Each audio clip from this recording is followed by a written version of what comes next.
Everyone, welcome back to my YouTube channel. If you new here please subscribe. तो आज हम करेंगे micro economics BECC 101 प्रारंभिक व्यष्टि अर्थशास्त्र। तो इसमें हम कुछ इंपॉर्टेंट क्वेश्चन लेंगे जो कि एग्जाम के व्यू से इम्पॉर्टेंट है और एग्जाम में आने की पूरी संभावना है। तो ये है हमारा क्वेश्चन। उत्पादन संभावना वक्र से आप क्या समझते हैं? उदाहरण एवं विशेषता सहित उल्लेख करें। तो उत्पादन संभावना वक्र होता क्या है? तो देखते हैं हम इसमें क्या लिखा है। उत्पादन संभावना वक्र वह वक्र है जो दिए हुए संसाधनों एवं तकनीक के द्वारा दो वस्तुओं के उत्पादन की वैकल्पिक संभावनाओं को प्रकट करता है। संसाधनों के वैकल्पिक उपयोग होते हैं। इसमें बतला रहा है कि दो उत्पादन संभावना वक्र वह वक्र है जो दो वस्तुओं के बीच उसके वैकल्पिक संभावनाओं को प्रकट करता है। मतलब कि एक वस्तु का उत्पादन अगर हम 40% करें तो हमारा दूसरी वस्तु का उत्पादन 60% ही होगा, ऐसे बोल रहा है। मतलब ये बताना चाह रहा है कि हमारा जो संसाधन है वो सीमित है। जैसे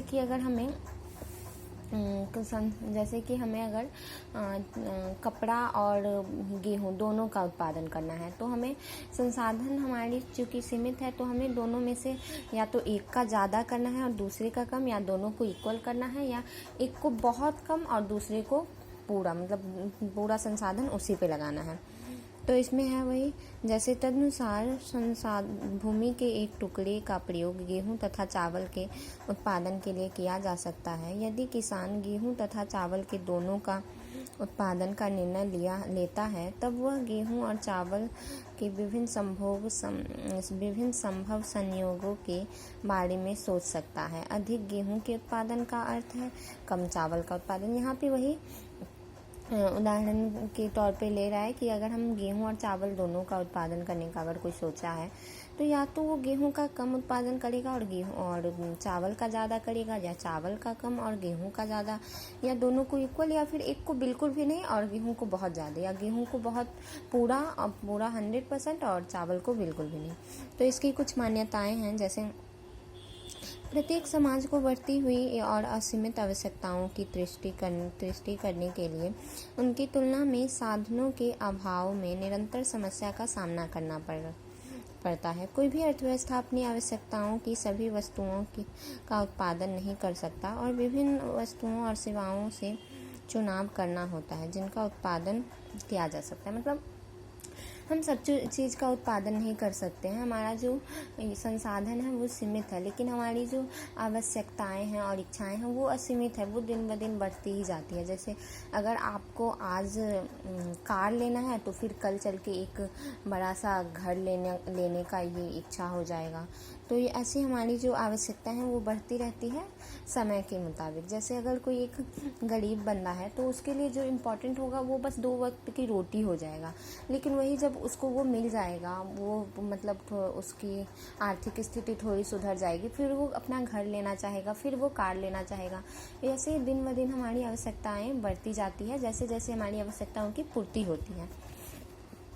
तो इसमें कुछ मान्यताएं हैं, जैसे अर्थव्यवस्था केवल 2 वस्तुओं x और y का उत्पादन करती है। x और y वस्तु के उदाहरण में बंदूकें या मक्खन, गेहूं या गन्ना।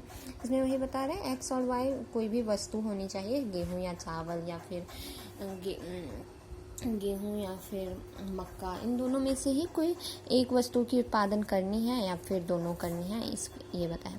एक अर्थव्यवस्था में उत्पादन के संसाधनों की मात्रा निश्चित एवं स्थिर होनी चाहिए। स्थिर है मतलब उसकी संसाधन जो है वो निश्चित होती है कि इतने ही संसाधन में करना है।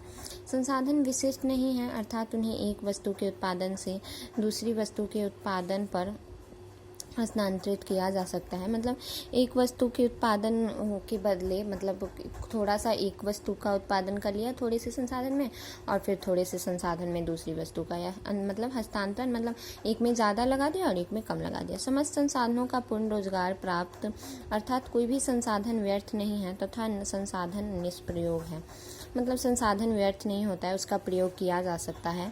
किसी अर्थव्यवस्था में उत्पादन की तकनीक अपरिवर्तित होती है, मतलब ये परिवर्तित नहीं होती है। जो उत्पादन की तकनीक होती है, जैसे कि उत्पादन में हमारी भूमि, श्रम, पूंजी, इस सब की आवश्यकता होती है ना, तो ये ऐसा नहीं है कि ये बदल जाएगा कि हमें भूमि की आवश्यकता नहीं होगी, आवश्यकता तो होगी ही।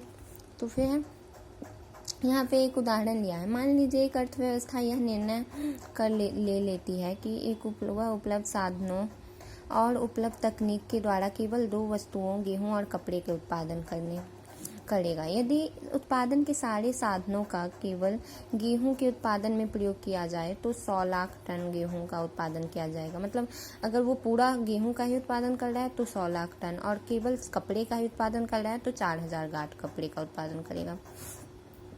अब इसमें हमारा एक उत्पादन संभावना वक्र को एक एग्जाम्पल के रूप में, उदाहरण के लिए समझाया है यहाँ पे, जो कि एग्जाम में आपको करना रहता है, क्योंकि आपको मतलब 20 मार्क्स का बनाना रहता है, तो आपको एग्जाम्पल भी देना रहेगा उसमें।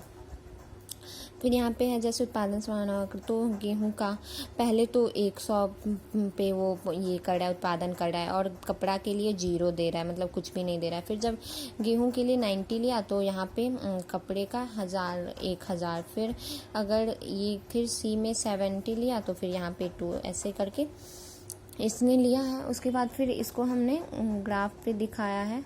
तो जैसे कपड़ा है 1, 2, 3, 4, फिर गेहूँ 10, 20, 30 ऐसे टन में दिया हुआ है। तो जब ये 100 गेहूं का उत्पादन करता है तो हमारा कपड़ा का जो उत्पादन होता है वो 0 होता है, और 90 तब 1। तो इसी तरीके से यहाँ पे दिखाया गया है।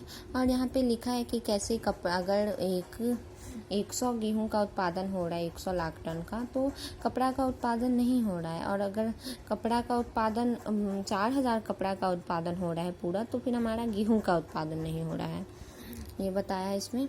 तो आपको इसको एक्सप्लेन भी करना पड़ेगा कि कैसे क्या किया जाता है इसमें, कैसे कितने पे कपड़ा है, कितने पे गेहूं है, कहाँ पे उत्पादन बढ़ रहा है, कहाँ पे घट रहा है। तो इसको अच्छे से कर लेना आप। यहाँ पे है उत्पादन संभावना वक्र की विशेषता क्या है।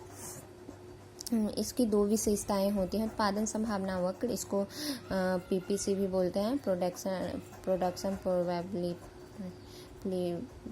कॉस्ट। उसके बाद प्रोडक्शन प्रोबेबिलिटी कॉस्ट। फिर है सदा मूल बिंदु की ओर नतोदर होती है, अर्थात इसका अर्थ है कि जैसे जैसे संसाधनों को वस्तु Y से वस्तु X की ओर स्थानांतरित किया जाता है, तब सीमांत अवसर लागत में बढ़ने की प्रवृत्ति पाई जाती है। और दूसरा है उत्पादन संभावना वक्र पीपीसी की ढलान नीचे की ओर होती है, और संसाधनों और तकनीकों से एक वस्तु का उत्पादन जितना अधिक होता है, दूसरी वस्तु का उत्पादन उतना ही कम होता है। जैसे कि हमने इसमें देखा है, नीचे की ओर होती है, और अगर एक का कम हुआ तो दूसरे का ज़्यादा होगा। फिर है क्या पीपीसी एक सरल रेखा हो सकती है। हाँ, यदि हम यह मानकर चले कि MRT स्थिर है, अर्थात ढाल अपरिवर्तित रहता है। यदि ढाल अपरिवर्तित हो तो वक्र एक सरल रेखा बन जाएगा, किंतु क्या MRT स्थिर रहेगा। यहाँ पे क्वेश्चन आ जाता है, अगर MRT स्थिर रहेगा तभी सरल रेखा होगा, नहीं तो नहीं। फिर है संसाधन दोनों वस्तुओं के उत्पादन के लिए एक समान दक्ष है। हम सामान्यतः पीपीसी को अक्ष केंद्र की ओर अवतल वक्र के रूप में इसलिए देते हैं कि हम यह मानकर चलना अधिक व्यवहारिक लगता है कि सभी संसाधन सभी चीज़ों का उत्पादन करने में एक जैसे दक्ष नहीं होते, क्योंकि सभी जो संसाधन होते हैं वो उतना उत्पादन नहीं कर पाता है सभी चीज़ के लिए, वो उतना ज़्यादा दक्षता नहीं होती है उसमें, इसमें ये बताया गया है। तो अगर तभी हमारा सरल पीपीसी सरल रेखा पर होगा जब हमारा MRT स्थिर रहेगा। तो ये था हमारा आज का क्वेश्चन। फिर इसको ऐसे ग्राफ आप यहाँ तक भी कर सकते हो गया। फिर हम नेक्स्ट क्वेश्चन करेंगे कल। ओके गाइज, अगर आपको वीडियो पसंद आई होगी तो please like, subscribe and share कीजिएगा, और कुछ कमेंट करके ज़रूर बताना कि वीडियो कैसा लगा। और अगर आपको नोट्स चाहिए इसके तो आप हमें जीमेल कर सकते हो, या कमेंट में भी बता सकते हो, या और जीमेल भी कर सकते हो। मैंने अपना जीमेल डाल दिया है, आप उस पर हमें मेल भी कर सकते हो। और अगर आपको ये वीडियो अच्छा लगे तो हमें बताना, मैं इसको कंटिन्यू करूँगी और ऐसे ही आपको वीडियो प्रोवाइड करूँगी। Thank you guys.